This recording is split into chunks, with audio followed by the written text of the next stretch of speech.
Use asymptotes and intercepts to match the function with its graph. We are given the function f of x equals x minus 6 quantity divided by quantity x plus 3. Well, first, we can look for vertical and horizontal asymptotes, which are shown on these graphs as dashed lines, very typical. A vertical asymptote will occur when our denominator is equal to 0. So this would be x equals minus 3. That's the value of x that would make our denominator 0 with this function. So we should have a dashed vertical line at negative 3. Okay, so the second from the right graph is not correct, and the first graph are not correct. So these two cannot work. Now let's find a horizontal asymptote.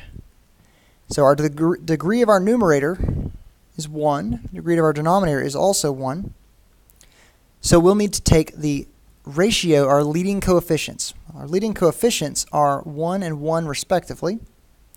So this would be 1 divided by 1, or 1. So we have a horizontal asymptote at y equals 1. So we'll have a horizontal line at y equals 1, which does not match with our last graph. So this second graph here must be it. It has a horizontal asymptote at y equals 1, a dashed line at y equals 1, a vertical line at negative 3 that is dashed as well. And actually, we could find the x-intercepts, but we don't actually need that here, so we'll leave that alone. The x-intercept would be when the numerator is 0. Well, actually, the x-intercept would be when the numerator is 0, so that would be x equals 6. So the point 60 is the x-intercept, which does match with this. Now let's look at our last function and graph. Use asymptotes and intercepts to match the function with its graph. F of x equals x squared minus 16, that's our numerator, divided by x plus 2 quantity, that's our denominator. All right, well, for vertical asymptotes, well, let's see, let's go ahead and factor this. This would be x plus 4, x minus 4, all divided by x plus 2. That denominator will be 0 when x equals minus 2. So we should have a dashed vertical line at minus 2, which does not match with the first graph. It has a dashed vertical line that is in the positive x direction. Same thing with the last graph. Potentially that's negative 2, or positive 2, but that doesn't match. All right, let's see. Our horizontal asymptote, well, the degree of our numerator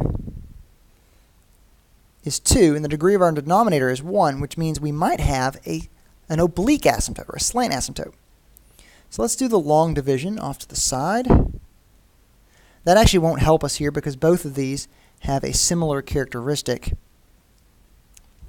We'll go ahead and do it anyways. Let's see. Do x squared plus 0x minus 16, missing term there, divided by x plus 2. X multiplied by x would be x squared. Now multiplying x times the x plus 2 would be x squared plus 2x. Put that in parentheses and subtract it. We get minus 2x, bring down a minus 16.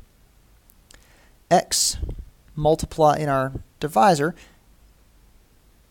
would need to be multiplied by negative 2 to get a minus 2x that we have there. So minus 2. Multiplying negative 2 times x plus 2, that is minus 2x minus 4. Putting that in parentheses and subtracting it, we get minus 12. So our oblique asymptote is the line y equals x minus 2, which both of the two remaining graphs have, so that doesn't help. However, we can find the x-intercepts. The x-intercepts occur whenever the numerator is 0, which from our factored form we can see is negative 4 and positive 4. So negative 4, 0, and positive 4, 0. That is not going to happen on the first graph, but that will happen on our third graph. So that is our function based on characteristics of asymptotes and intercepts.